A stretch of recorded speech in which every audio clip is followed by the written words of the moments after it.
Lemoore Fan by David Smith. Mojave Crossing, Chapter 1, Part 1.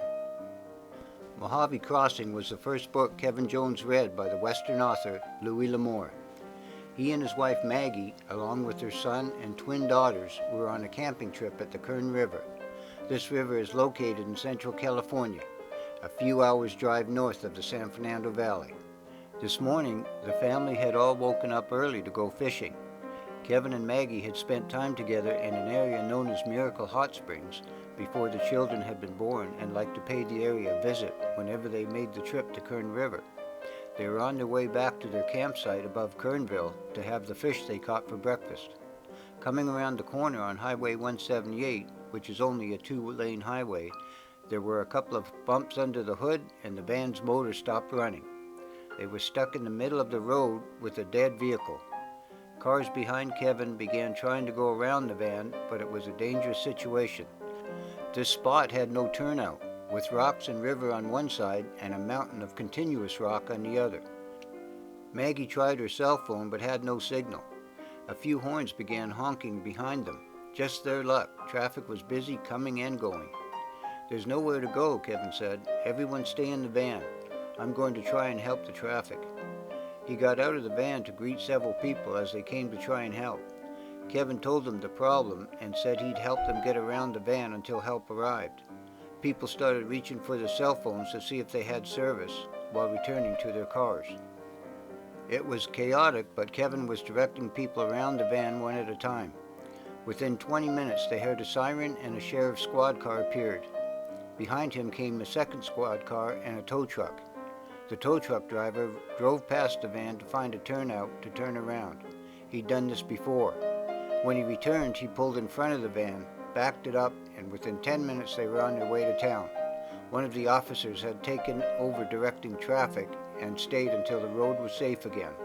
Kevin and Maggie rode in the tow truck with the driver, whose name was Hank. The kids rode in the back of the police car. They were very excited about that. Arriving at Hank's garage in Kernville, he quickly unloaded the van, then offered to take them to the campsite. Kevin decided to stay with the van, but insisted the rest of the family go to camp. He would join them later. Maggie rode in the front of the tow truck with Hank, while the kids rode in the back. Michael, the mechanic, quickly opened the hood to look at the motor. He spotted the problem right away. There was no belt, and it must have broke. "I'll have to locate it in Bakersfield," he told Kevin, "then send someone to pick it up. I don't stock this one. It'll likely be several hours." "That's fine, I'll wait for it," Kevin said. "There are plenty of books in the other room if you like to read," Michael told Kevin. "Thank you," Kevin responded.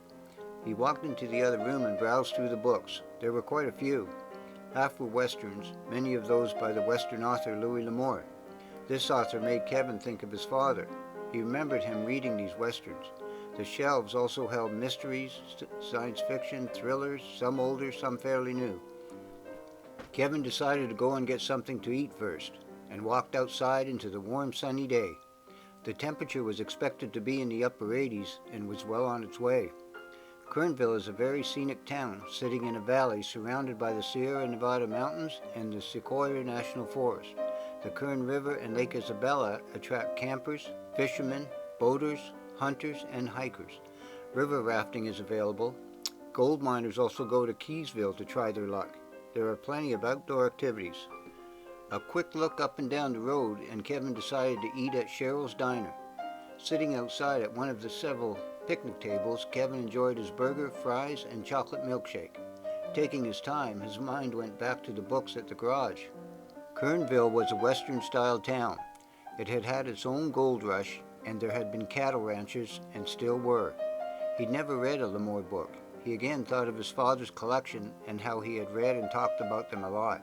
Kevin had listened, but didn't have any interest then. He and Maggie watched a lot of Western movies together. Some of them had been made from L'Amour's stories. There were older black and white movies as well as some of the newer ones, which were in color. Maggie's real father and her stepfather had also had collections of L'Amour's books. Her stepfather had always rode horses and had bought one for Maggie and her mother. She'd spent a lot of time on a horse and had brought this into Kevin and Maggie's relationship. He finished his meal, threw the trash away, and walked back to the garage. His father had been gone for more than 20 years now, and Kevin still missed him. Whenever he saw a Lemoore Western novel or movie, he always thought of his father. The situation had really brought out his curiosity to read a Lemoore book. Kevin walked into the door of the garage and Michael met him. "Good news," he told Kevin. "I caught the delivery guy who was bringing parts out to the mechanics up here, so he added your belt. We take turns going back and forth when we need parts. I didn't know he was coming out today."